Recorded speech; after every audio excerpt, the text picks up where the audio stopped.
ভাই এটা মাইলেজ কেমন দিচ্ছে এখন? মাইলেজ কেমন দিচ্ছে? মানে কেমন যায় আনুমানিক? 65 নিচে না? আচ্ছা আচ্ছা। আপনি হাইওয়েতে চালান? এই রোডে 60+, 65+ দেয়। জি, তেলের দিকে সাশ্রয়। আমার একটা লিভো ছিল, তো লিভোতেও আলহামদুলিল্লাহ ভালোই মাইলেজ দিত।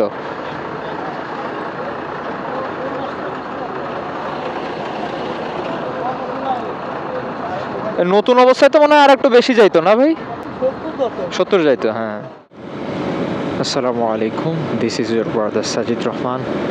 বাইকের ব্রেক-ইন পিরিয়ড নিয়ে কিছু কথা বলি আজকে। হ্যাঁ, অবভিয়াসলি আমার হর্নেট 2.0 ব্রেক-ইন পিরিয়ড নিয়ে। পছন্দের একটা মসজিদ, এটা ছেলে মেয়েদের কি প্রোগ্রাম হচ্ছে।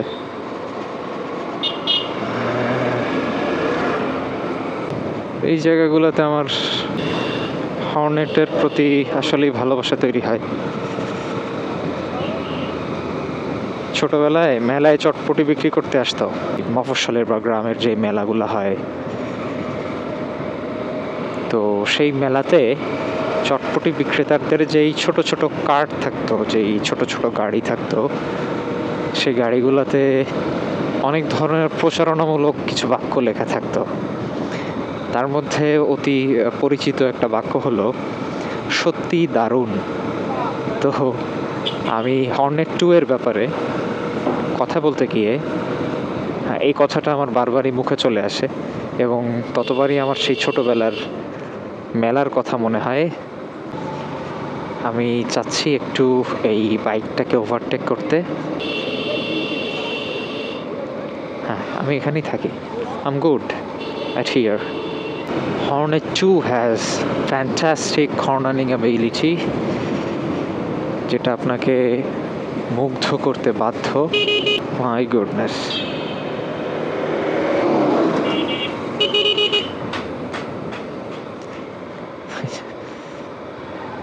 ভাইজান খুবই চিল মোডে আছে।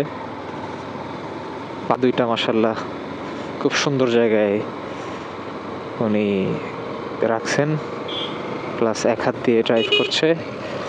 সুপার চিল ভাই। যেমনটা বলছিলাম, আমি রাইট সাইড, অর্থাৎ রাইডারের উল্টা সাইড থেকে, আমাদের বাইকে রাইড করার জন্য ডান সাইডটা তো আমাদের প্রতিকূল সাইড, তো এই প্রতিকূল সাইড থেকে বেশ সুন্দরভাবে কর্নারিং করা পসিবল। এবং তার সাথে যেই টায়ার গ্রিপ বলেন বা এবিএস পারফরমেন্স বলেন, সবই ফ্যান্টাস্টিক। বাইকের ব্রেক ইন পিরিয়ড নিয়ে কিছু কথা বলি। আপনারা দেখলেন মাশাআল্লাহ কি সুন্দর কর্নারিং অ্যাবিলিটি।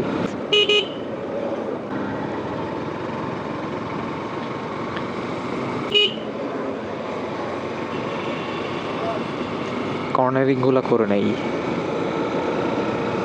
ও, আমি এ পর্যন্ত টোটাল আমার ওডোমিটার হচ্ছে 1030, অর্থাৎ 1030 কিলোমিটার চালিয়েছি। এই অনুপাতে আমি কিছু কথা বলবো হর্নেট 2 নিয়ে। কেমন ছিল আমার এই 1000 কিলোমিটারের জার্নি? 1000 কিলোমিটারের মধ্যে আমি কি প্রবলেম ফেস করলাম, এবং এই 1000 কিলোমিটারের উপরে ডিপেন্ড করে আমি কি কাউকে সাজেস্ট করবো কি না হর্নেট 2 কেনার ব্যাপারে, অথবা কাউকে আমি ডিমোটিভেট করবো কি না হর্নেট 2 কেনার ব্যাপারে, এই ব্যাপারেই কথা বলবো। তো ফার্স্ট অফ অল, যদি আমি ইঞ্জিনের কথা বলি, আমি এই বাইকটা থেকে 6000 আরপিএমে 5000 আরপিএমে চালিয়েছি। হ্যাঁ, অবশ্যই একটা না, ম্যাক্সিমাম টাইমে উইদিন 5000 আরপিএম আমার চালানো হয়েছে। বাট সামটাইমস আমি 5000 আরপিএম ক্রস করেছি, 6000 আরপিএম ক্রস করেছি, ইভেন আমি 7000 আরপিএমে হিট করেছি, খুবই কম হয়তো। আমি স্টিল এই বাইকের টপ চেক করি নাই এবং 100+ স্পিডে ক্রুজ করি নাই বা টানাটানি করি নাই। এর মধ্যে আমি বাইকটা নিয়ে যা যা করেছি সেটাই বলবো। সেটা হচ্ছে এই বাইকটার অন্যতম ভালো দিক, আমি স্যাটিসফাই হয়ে যাই যেটায়, বাইকটার লো অ্যান্ড মিড রেঞ্জের টর্ক আমাকে আসলেই বিমোহিত করে, যেটা আসলেই উপভোগ্য। আমি যখন 5th গিয়ারে থাকি, আমি প্রিভিয়াস আমার বাইকের ব্লগগুলোতে হয়তো এই কথাটা বলেছি আগে পরেও, আমি 5th গিয়ারে থাকার পরেও আমার যদি ইনস্ট্যান্ট স্পিডের প্রয়োজন হয়, যে আমার টর্ক রেসপন্স দরকার, সেক্ষেত্রে আমাকে বাইকটা এই পর্যন্ত কখনোই হতাশ করেনি। আমার কাছে বরাবরই এই বাইকটার মিড রেঞ্জ টর্ক ভালো লাগে। বাইকটার low and mid range torque বরাবরই আমাকে সন্তুষ্ট করে।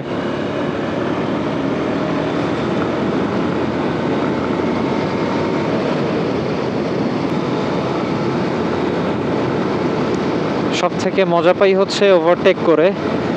হ্যাঁ, অবভিয়াসলি কনফিডেন্ট ওভারটেকিংয়ে আমি আসলে যেতে চাই। আমি সেই ধরনের ওভারটেক থেকে একদমই বিরত থাকি যেখানে আমার কনফিডেন্স কাজ করে না, এবং আমি যখনই শিওর থাকি যে হ্যাঁ, অপোজিট ডিরেকশন থেকে কিছু দেখতে পাচ্ছি না অথবা কোনো বাইক নাই, শুধুমাত্র তখনই আমি ওভারটেক করি। কবুতর, নো নো নো নো, আত্মহত্যা করো না। মাশাআল্লাহ, সুন্দর লাগতেছে এই যে যেই কলা গাছগুলা। তো এইটা গেল হচ্ছে আমার বাইকের 1000 কিলোমিটারের মধ্যে আমার ইঞ্জিনের কথাবার্তা। এবার আসি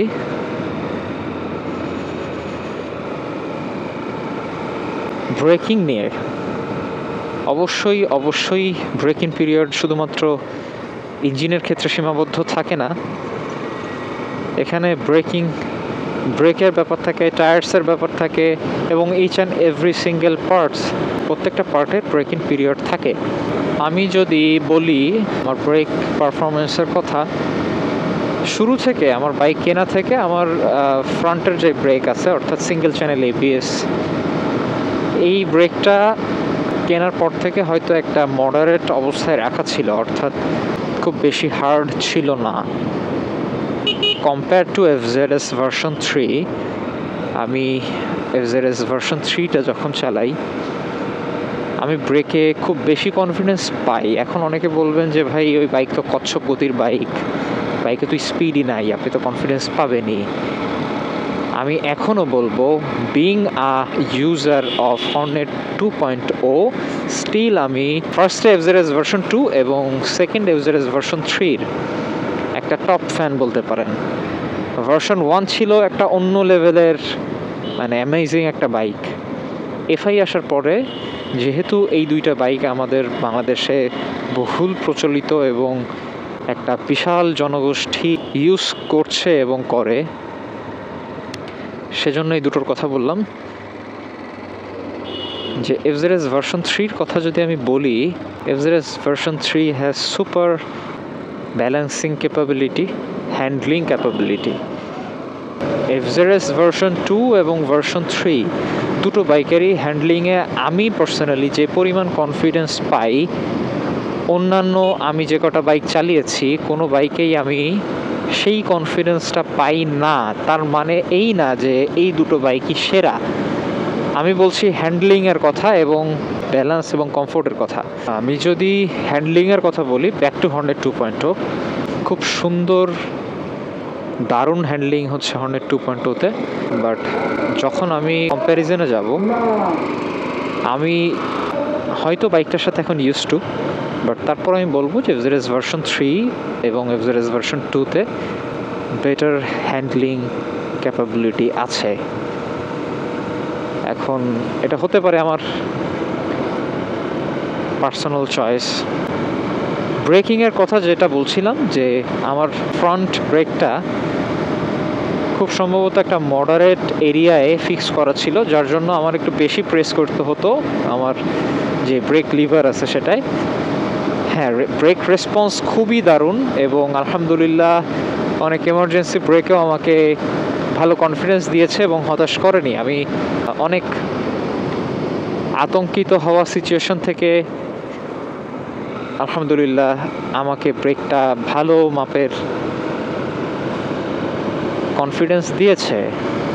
যেটা খেয়াল করছি যে সামনের ডিস্কে এতটুকু হয়তো হয়, খুব সামান্য মাপের ব্রেকের ঘষায় যেই দাগ হয়, সামান্য একটা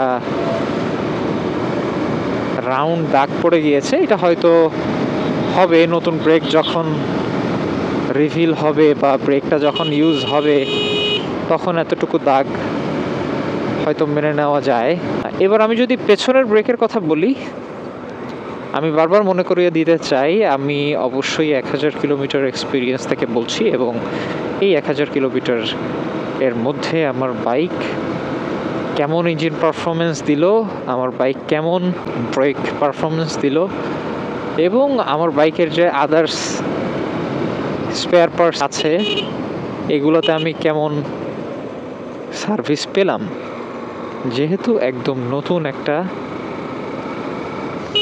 ইউনিট, নতুন একটা বাইক হর্নেট 2.0, তো পেছনের ব্রেকের কথা যদি বলতে হয় তাহলে আমি বলবো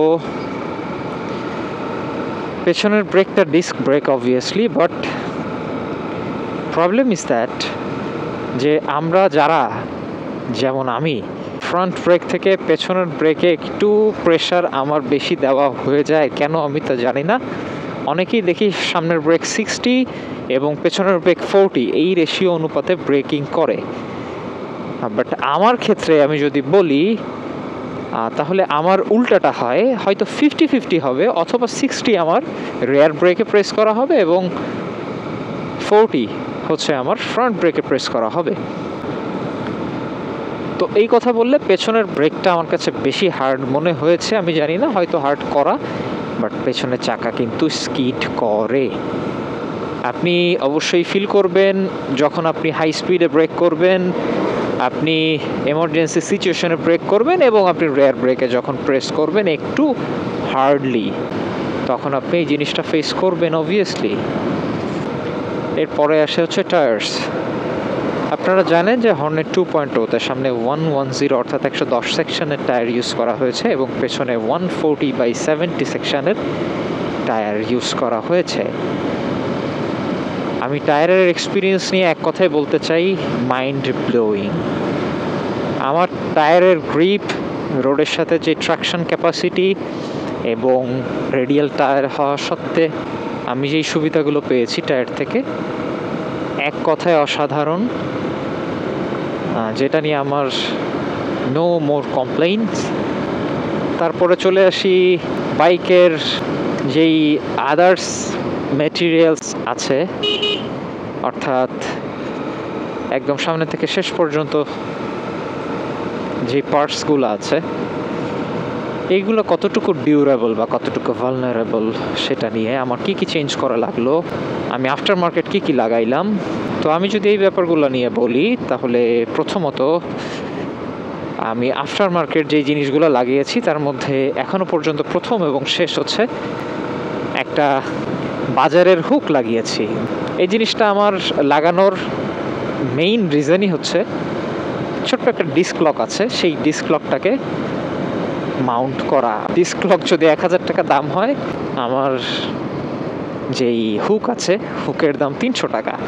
জাস্ট মাউন্ট করতে আমি 300 টাকা খরচ করেছি, কারণ অন্য কোনো জায়গায় আমি পাই নাই ওইটাকে মাউন্ট করার মতো।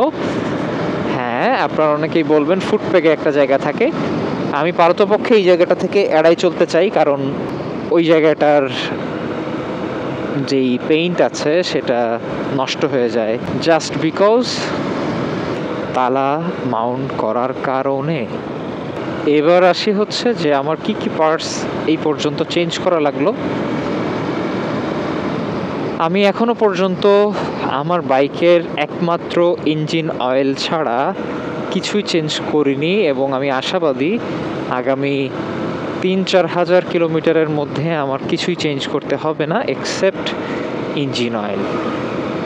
আমি ইঞ্জিন অয়েল কেমন চেঞ্জ করেছি এবং আমার ব্রেক ইন পিরিয়ড জার্নিতে কেমন আমি ইঞ্জিন অয়েল ড্রেন দিলাম সেটা নিয়ে আমি বলতে চাই। আমি প্রথম ইঞ্জিন অয়েলটা ড্রেন দিয়েছিলাম 400 কিলোমিটার ক্রস করার পরে। এবং আমার সেকেন্ড ইঞ্জিন অয়েলটা আমি ড্রেন দিলাম একেবারেই রিসেন্ট, 2 দিন আগে অথবা 3 দিন আগে খুব সম্ভবত। সেটা আমি ড্রেন দিয়েছি 1000 কিলোমিটার হওয়ার আগে, অর্থাৎ তখন আমার কিলোমিটার ছিল হচ্ছে 960 or 970 as far as I remember. এটা হলো আমার স্পেয়ার পার্টস এবং আফটার মার্কেট ইনভেস্টমেন্ট এই বাইকে। আমি এখনও পর্যন্ত আমার বাইকের স্টক হেডলাইটেই সীমাবদ্ধ আছি, তার কারণ আমি এখনও প্রয়োজন বোধ করছি না আমার যে স্টক হেডলাইট আছে সেটাকে চেঞ্জ করার। অনেকে এটার সাথে দ্বিমত হবেন। হ্যাঁ, আমি মানি যে স্টকে যে হেডলাইটটা আছে সেটা সাফিসিয়েন্ট না কোনো অবস্থাতেই। রোদ আছে বা ঠান্ডা লাগছে, যথেষ্ট বাতাস। এবার আসি বাইকের হর্ন এবং হেডলাইটের ব্যাপারে। এই জায়গাটাতে সবার ঢালাও কমপ্লেইন থাকে about the illumination of this bike, headlight performance এবং হর্নের যেই কোয়ালিটি সেটা নিয়ে সবারই একটা ঢালাও অভিযোগ থাকে। হর্ন নিয়েও আমি এখনো পর্যন্ত সন্তুষ্ট এবং হেডলাইট নিয়েও আমি এখনো পর্যন্ত সন্তুষ্ট। যে অনেকে বাইক কিনেই সিট কাভার চেঞ্জ করে, সিট কাভারের উপর এক্সট্রা একটা কাভার লাগায়, আমি আসলে লাগাইনি। আমার কাছে কোনো ভ্যালিড রিজন নাই যেই কারণে আমি আসলে বাইকের সিট কাভার এক্সট্রা লাগাবো, যেটা প্রথম অবস্থায় আমার প্রথম বাইকগুলোতে অনেক খরচ করেছিলাম প্রয়োজনে। আমি এখনও এক্সট্রিম হাইওয়ে রাইডে বাইকটা দিয়ে করি নাই, বাট আমি স্টিল হাইওয়েতে চালিয়েছি দিনে এবং রাতে। আমার কাছে হেডলাইটের আলো আপার দিয়ে দেখলে আমার কাছে এখনও পর্যন্ত সাফিসিয়েন্ট মনে হচ্ছে। হ্যাঁ, আমার এই বাইকের প্রথম দিকের ভ্লগে হয়তো আপনারা শুনতে পারবেন যে আমি হেডলাইটের সমালোচনা করেছি এবং বলেছি যে আপার দিয়ে দেখা ছাড়া কোনো অবস্থাতেই এই বাইক এর হেডলাইটের আলো যথেষ্ট না। আমার ইচ্ছা আছে যে একটা এক্সট্রিম হাইওয়ে রাইড দিয়ে, অর্থাৎ একটা লং ট্যুর দিয়ে বাইকের আর একটা মতামত আপনাদের সাথে শেয়ার করার জন্য। আমি কন্টিনিউয়াসলি বাইকের খুঁটিনাটি ভেতরে যা আছে সব আপনাদের সাথে শেয়ার করতে থাকবো।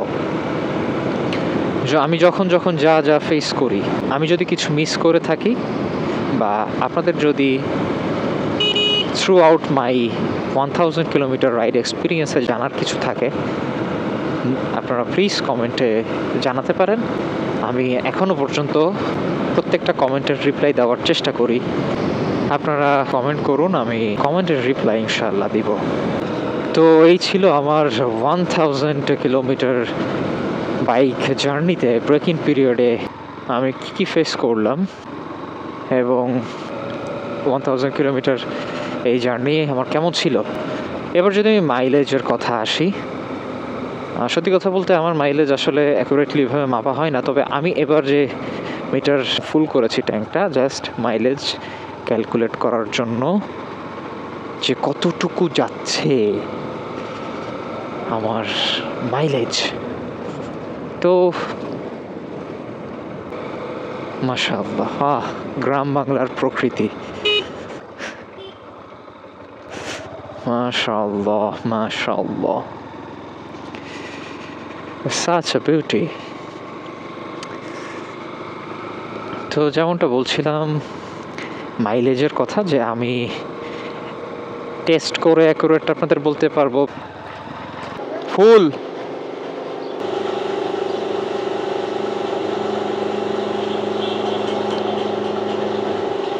ব্যাস 1440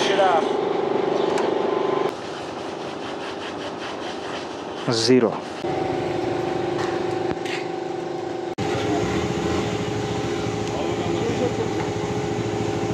কতটুকু গেল পরিমাণ? 240 টাকার তেল নিলাম, দেখতেই পারলেন আপনারা। আমি 2 লিটার তেল নিয়েছি। 2 লিটারে আমার গেল হচ্ছে 93 কিলোমিটার, অর্থাৎ 93.2 কিলোমিটার যেতে আমার 240 টাকা তেল লেগেছে হর্নের 2.2-তে। এই ছিল আমার 1000 কিলোমিটার জার্নির এক্সপিরিয়েন্সের কথা।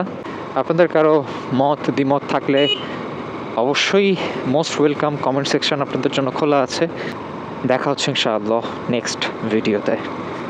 টিল দেন ভালো থাকুন অ্যান্ড সেফলি রাইড করুন। আসসালামু আলাইকুম ওয়া রাহমাতুল্লাহি ওয়া বারাকাতুহু।